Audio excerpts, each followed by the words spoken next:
Happy to introduce Kevin Hancock for our opening keynote presentation, Power Shift, Broadening the Mission of Work in the 21st Century. I've known Kevin since my early years in the industry, back in the 1990s when he was chair of NLBMDA. Kevin's an astute business person and a genuinely good human being. Both of those traits were on display when he gave a powerful opening keynote talk that set the tone for LBM Strategies 2018 in Frisco, Texas. He'd just written his award-winning first book, Not for Sale, Finding Center in the Land of Crazy Horse. It's an excellent book, and if you haven't read it, read it. When I learned that he'd written a follow-up, I immediately asked if he'd consider sharing the lessons of his new book, The Seventh Power, in a keynote address at LBM Strategies 2020. I was very happy when he gave the right answer, which was yes. Thanks to the folks at ECI Spruce, there's an autographed copy of Kevin's new book in your welcome box. Now about his talk. Across America, 140 million people work, but only 1 in 3 will describe that experience as meaningful or engaging. Globally, engagement at work falls to less than 20%. Why? Kevin Hancock believes it's because people at work don't feel authentically trusted, respected, valued, and heard. This keynote explores a new leadership model designed to disperse power, share leadership, and strengthen the voices of others. The new pathway to corporate excellence and social progress requires a fresh focus on the employee experience. Work in the 21st century needs to be more than just an economic exercise. It needs to feed the souls of the people who do it. Kevin, it's all you. Rick, thank you so much. And hello, everybody. It's really a honor to be with you. And I'm going to start today by saying something that I don't believe has ever been said before in the history of national business conferences. And that is this. Hello, I'm coming to you live from Casco, Maine. If you could see where I am right now in a town that has one stoplight that only blinks, to think that I could be a part of a national conference from here is pretty cool, which brings me to one of the key thoughts I want to talk about today, which is we each have a unique view. Now, that's a pretty obvious point, but I think in the world we live in today, it's a super important one to keep front of mind. The view you have, the view I have, are never to be repeated. No one else is ever going to see the world quite the way you do because of your unique story, your life's story. So this is the sawmill, our sawmill in Casco, and if you look across the street to the building on the right, I'm coming to you from the upper right-hand corner of that building. So like you, I assume I've been coming to work along with our entire team every day since COVID started. And I keep reminding myself what a unique experience that is, because that's not been most Americans' experience. But as I like to tell people, we haven't yet figured out how to make lumber from our couch in sweatpants. That our work, the work that our industry does, is work you have to be there to do, whether it's manufacturing or logistics. And our company, all 550 members of our team, have now worked on site over 700,000 hours since COVID started. And what a mixed experience it's been, right? On the one hand, I would say it's definitely brought us as a company closer together. And yet, on the other hand, it's super important to keep recognizing how consuming and draining living with COVID can be in terms of trying to hold a family and a life together. I do think there's been a lot of learning that's come from this experience and a lot of insight. And the big one I'm taking away is pre-COVID, we had a lot of wasted motion in our work at Hancock Lumber. When the virus hit and we realized we were going to be able to keep working, we immediately said, well, let's just focus on essential activity. And it was amazing how much activity we cut out, how much travel we were able to do without, and how much motion we reduced, none of which, in my view, had a negative impact on our ability to manage or lead the business. I just went over this morning and gassed up my car, and it felt like a bit of a weird event, something I was doing every 2 or 3 days, I'm now doing every 2 or 3 weeks.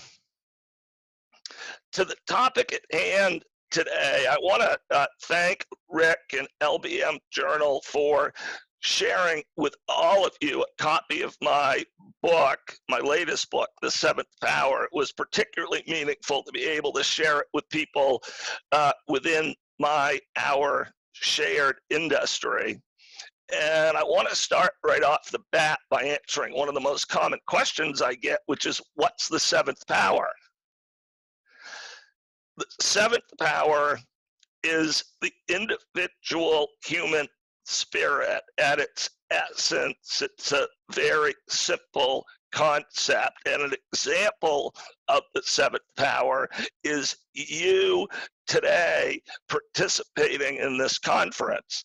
It's you taking the time to work on you, to serve yourself, to strengthen yourself, to gain knowledge, to give yourselves time to think. The seventh power is the individual human spirit, and the subject today is leadership models that are centered on honoring and valuing that seventh power. So this would be a leadership model that disperses power, that shares leadership broadly, that honors the individual human spirit. Its enemy would be bureaucracy. It would be that traditional top-down command and control, power to the center approach to leadership, where a few make the decisions for the many, where a few become the voice of the many. Now, I first learned about this phrase, the seventh power, from my time on the Pine Ridge Indian Reservation out in South Dakota. The seventh power is represented in the Sioux medicine wheel, right at the very center of the wheel.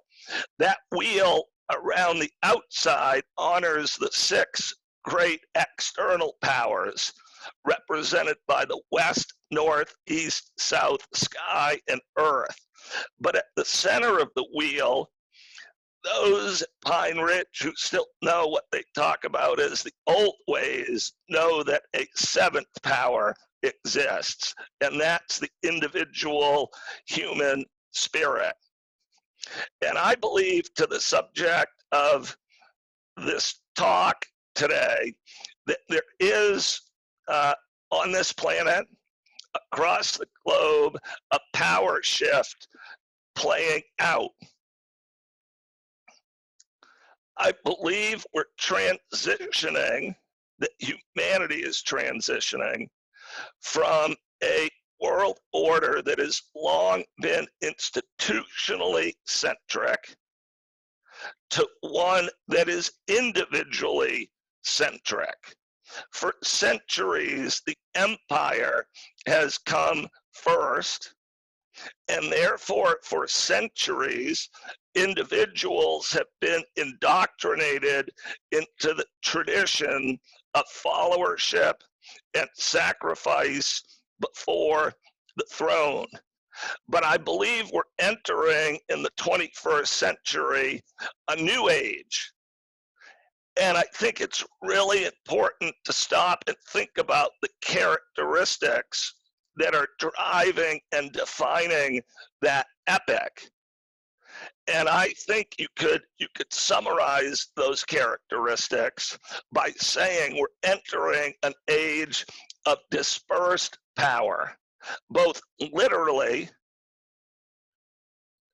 intellectually, or information-wise, and spiritually. Take the way power itself is increasingly being generated. We're transitioning from large centralized power producing plants to localized solar, wind, and other approaches to generating power, where one day in this century, we'll all be power generators. We'll all be producing power. And that's really representative of what I want to talk about today, which is the power of the individual human spirit and creating companies and management structures that really unleash or disperse that power. So the shift might be defined simply this way. The established leadership model, which has held sway for centuries, has been about power to the center. The new leadership model, which I think when you stop and look around at the world, you'll see is manifesting everywhere, is really more about power to the individual. And if we listen, I think we can hear the cry. I think it's important for starters to recognize that when it comes to work and experience at work, not everybody sees what we might see as managers, leaders, owners, executives of our companies. Not everybody sees what we see. And that's because not everybody has experienced what we've experienced. Take this statistic. When I saw it the other day, it stopped me in my tracks. This is pre-COVID. Every 30 days in America, 2.5 to 3.5 million workers quit. Every 30 days, times 12, annualized. Think about the churn there. Think about the economic waste there. But more importantly, think about the human or social message in that kind of upheaval and disruption. The Edelman Trust Barometer produces some very interesting data. That survey asked a lot of Americans some really simple questions, and here are some of the answers that to me are quite alarming. When asked, does the system work for me? Only 18% of Americans surveyed will say, yes, it does.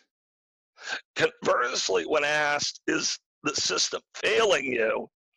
48% of Americans will say, yes, it is, while 34% of Americans are on the fence, unsure. When asked how one feels about the following statement, capitalism as it exists today does more harm than good in the world, over half of Americans surveyed will agree with that statement. What this makes me think about is, are we listening? That has led me to think about a really simple but important idea, which is rethinking the highest mission of work in the 21st century. From what I can tell, most companies get whatever it is that they prioritize, whatever it is they focus on. So a huge question for any company is what are we going to prioritize? What are we going to focus on? And what's caught my interest in this question and passion is simply this: the idea of prioritizing or using the place of work primarily as a conduit to advance humanity as a whole by creating what I've come to think about as an employee-centric company, where the first focus of the organization is the experience of the people who work there. And embedded in that thought or statement is this belief: how does humanity advance? I believe it advances one human at a time. That humanity advances one human at a time. Let's take a even closer look at both the opportunity and the problem. Again, pre-pandemic, across America, 160 million people work.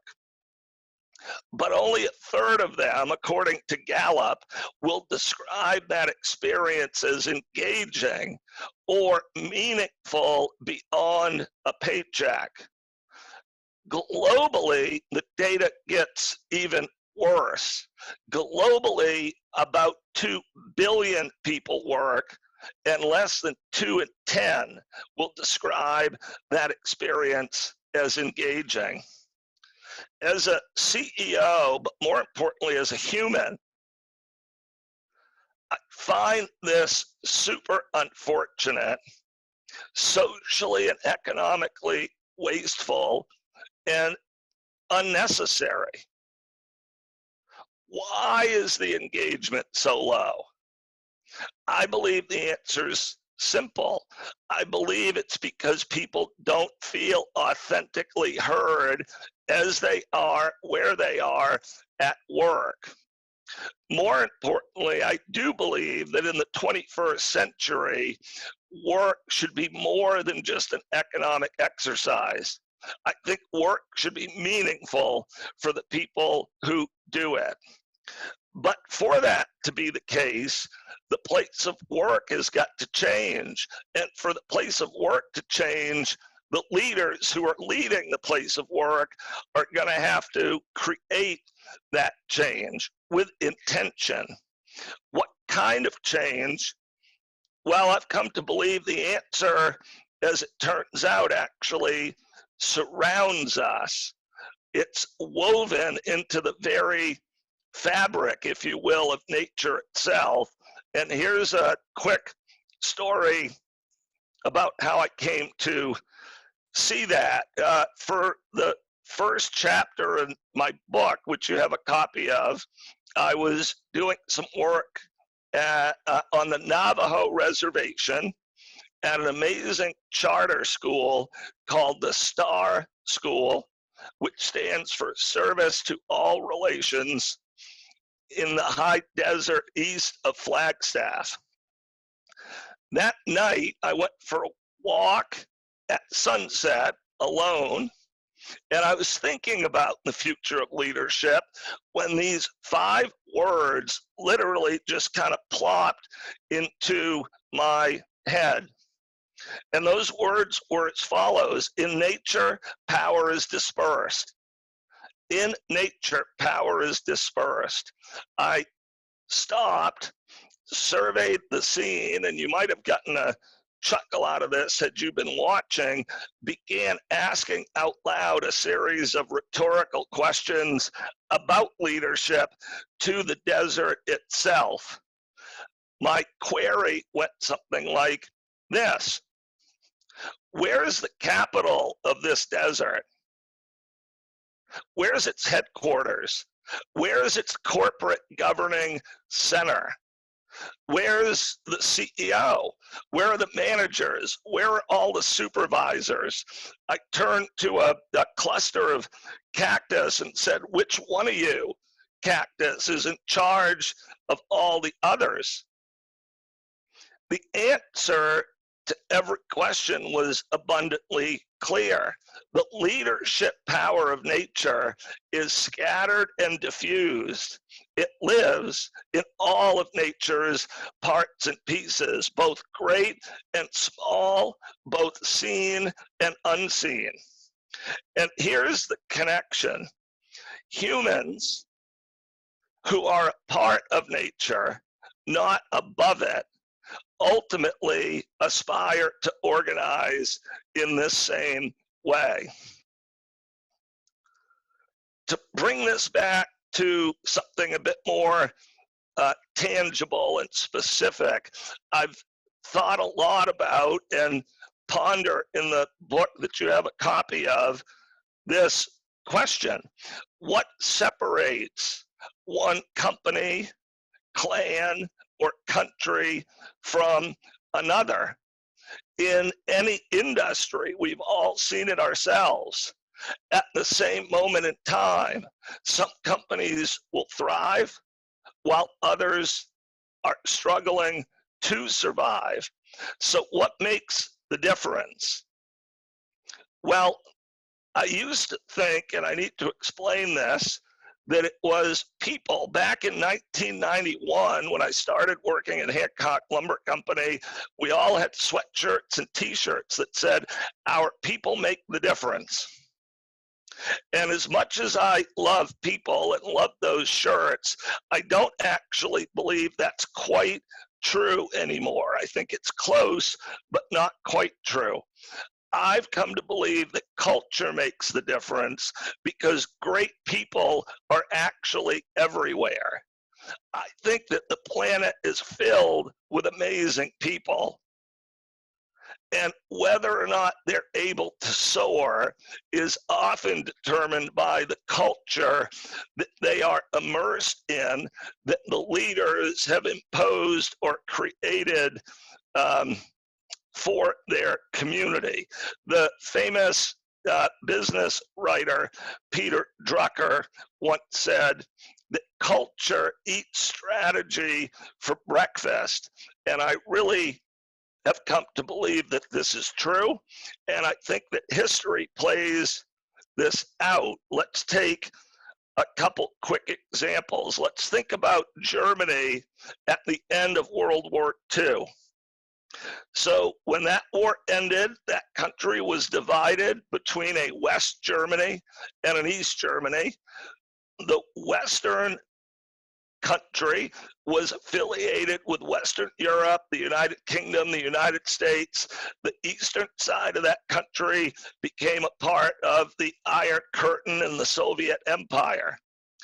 West Germany went on to become one of the leading economic, social, cultural engines on earth, while East Germany hung on behind barbed wire and machine gun turrets and guard dogs until it collapsed under its own weight. But does anyone really think that that was because all the quote unquote best Germans ended up on one side of that arbitrary line, and the, I don't even know how you'd say it, less best Germans ended up on the other? Of course not. Germany was then and is today filled with amazing people. It was the culture on either side of that line that made the difference. We see the same thing today in Korea. The South Korean economy is over 40 times larger than the North Korean economy, but it's not because on the random day that random line was drawn, all the best Koreans ended up south of it. Korea was and is filled with amazing people. Culture makes the difference. And specifically, what am I talking about in terms of culture? I'm talking about a culture that either disperses power or centralizes it, that either shares leadership broadly or shares it narrowly, and that either strengthens the voices of others or is a place where the few speak for the many. I have a friend by the name of Jose Miguel Sokoloff who once said to me, we all adhere to a belief system. Otherwise, we don't have a strategy for dealing with the world. And this is the confession or the explanation behind my belief system. It's rooted in 4 dates: 1848, 2010, 2012, and 2020. 1848, that's the year our company, Hancock Lumber, began doing business, and I'm part of the 6th generation of my family to have the opportunity to work for the company and to serve the company as its CEO. And that's been an amazing blessing, and at times an amazing challenge and a really heavy weight to carry. In 2010, at the peak of the housing and mortgage market collapse, I began to have trouble speaking, something I'd always done a lot of and always taken for granted. When I went to talk, all the muscles in my throat would spasm and contract, and I got to the point where people could barely hear me, and it was a huge chore to push out even a few short sentences. Suddenly, I had to figure out how I was going to help lead without really being able to use my voice. When it's hard to talk, you develop strategies for doing less of it. And mine was to answer a question with a question, thereby putting the conversation right back on the other person. So someone would come up to me at work with a question or a problem, and to protect my voice, I started saying things like, well, that is a good question. What do you think we should do about it?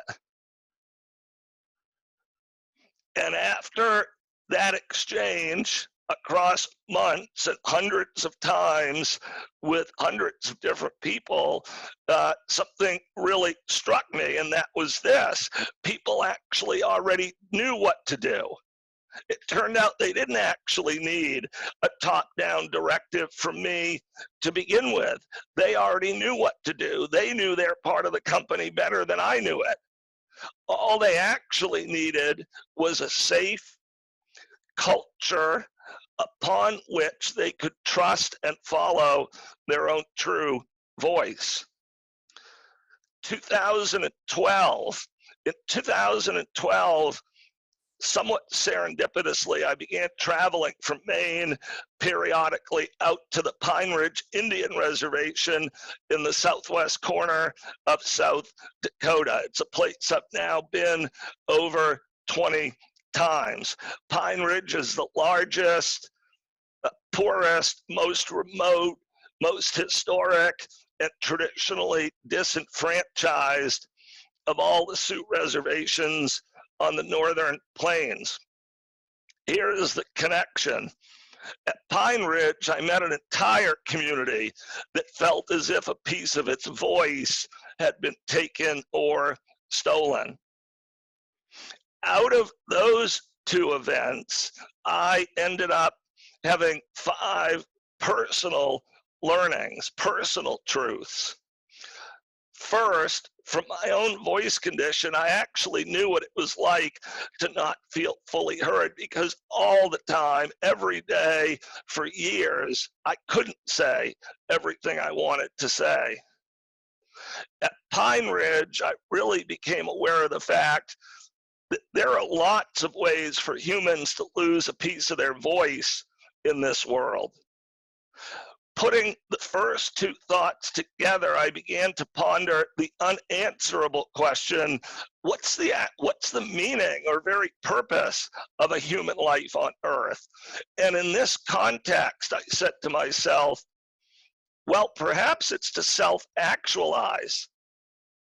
Perhaps the one thing every human has in common is we're all just here doing the best we can, trying to find our own true voice, to know it, to live it, to love it, to trust it, and to gift it, if you will, to the collective consciousness of humanity.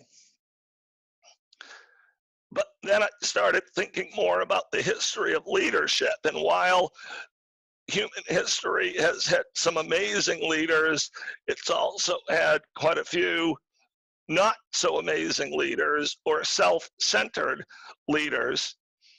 And I concluded that across time, on average, leaders of human organizations had probably historically done more to limit or restrict the voices of others than to liberate and free them.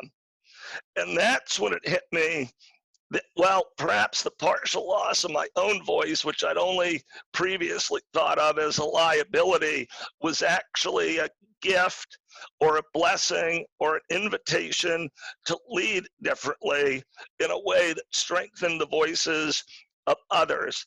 And because I was fortunate enough to be the CEO of a company, I had an opportunity to not just think about this type of change, but to work on it, which has been my mission for the last 10 years. So that's what brought me to this idea of creating an employee-centric company. In the traditional model, while it's always a balance, in the traditional model, the employee primarily exists to serve the company. In the new model, I had in mind the company would primarily exist to serve the employees. And while I believed and have found that this would actually improve the performance of the company, that new and improved corporate performance was now the outcome of a higher calling, which was helping to give everyone a voice, helping everyone to feel heard. So then I started thinking about, and we started talking about as a leadership team, how to go about doing this. And I concluded somewhat surprisingly that it actually wouldn't be very complicated to flip this script and to make this change. I concluded it could be done with 4 simple changes. We needed a new mission. We needed a new metric to measure that mission. We needed a new set of decision-making systems, and we needed a new shared definition of leadership. So let's start with the mission. The new mission is this: the primary purpose of the company is to add value to the lives of the people who work here in more than just economic ways. Now that takes on some long-standing assumptions. I remember a few years ago standing up in front of a room full of our biggest contractor customers and saying, you know that old saying, the customer comes first? Well, I don't actually believe that's true anymore.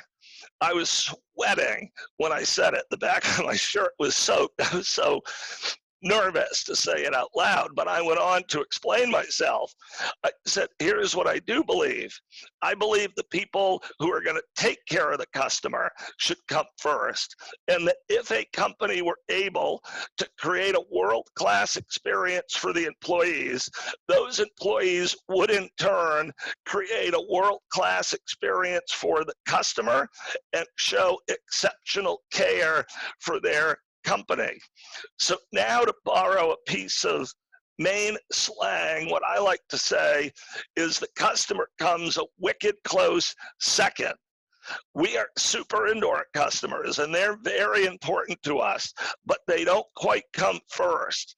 The people who are going to take care of them come first. So that gave us a new mission, but how are we going to measure it? In the old model where the company came first, we are buried with metrics to measure that. But how are we going to measure how we're doing putting the employee first? As a primary metric to get at that question, we began participating in the Best Places to Work survey, which is a national program, very inexpensive, but very good. And essentially what happens every year is every employee in the company goes online and answers about 90 questions about their work experience. And this produces a rich trove of data, including an engagement score, that then gives us the tools to start really digging into the employee experience as defined by the employees themselves. With respect to that engagement score, we then simply asked our managers to make that engagement score, along with safety, their top work priority. If you picture a corporate flywheel of success with employees, customers, vendors, suppliers, community, stockholders, everybody, the idea was simple. Let's put that flywheel in motion at the point of the employee experience, a place we can focus and get our head around. In order to make that work, we then needed a new set of decision-making processes that were really focused on making the voice of the employee stronger. So we take surveys like the one I described, we get a pile of data, we analyze the data, it produces opportunities, we show those opportunities or those questions to employee groups in huddle, say, and we ask them how to make it better. This is too simple to be worthy of presenting on a national stage. And they tell us how to make it better. And then we go do what they told us would make it better, typically with them leading the initiatives. I call this process the answers to the test. It only requires one ingredient. And that is the culture of the company is safe for people to say what they actually think, which requires learning to think differently about listening. And the idea that listening is for understanding, not judgment, and that there aren't right answers. There's only honest perspective. It's really about creating a safe culture where everyone can say what they think. And then finally, to put this all in action, we really needed everyone to buy into a new shared definition of leadership. If you were a manager or a supervisor, you needed to understand that leadership was something to be dispersed, not collected. And if you were part of the overall frontline employee group, you needed to buy into the idea that leadership was something to be accepted, taken on, not spectated or rejected. The simple idea was, how about if everybody leads? So how'd that go? I am a little reluctant to even share this part because I want to really emphasize none of it's about Hancock Lumber. It's about pursuit of this idea of dispersed power. So we just became a best place to work in Maine for the 7th year in a row, and our engagement score is an 88. So in a national average of 33, nearly 9 out of 10 people who work at Hancock Lumber will describe themselves as engaged. And across the decade, our performance really took off on the heels of that engagement. I show you this slide for this reason. A lot of people will say to me when they listen to this talk, well, that all sounds great, Kevin, to give everybody a voice and let them be who they want to be and do who they want to do what they want to do. But doesn't that produce chaos and anarchy and a lack of discipline? Well, it hasn't here, I guess is all I would say. What we've experienced is just the opposite. And our safety director, Greg Speed, for me, summarized why the best when he said people are more apt to support that which they help create.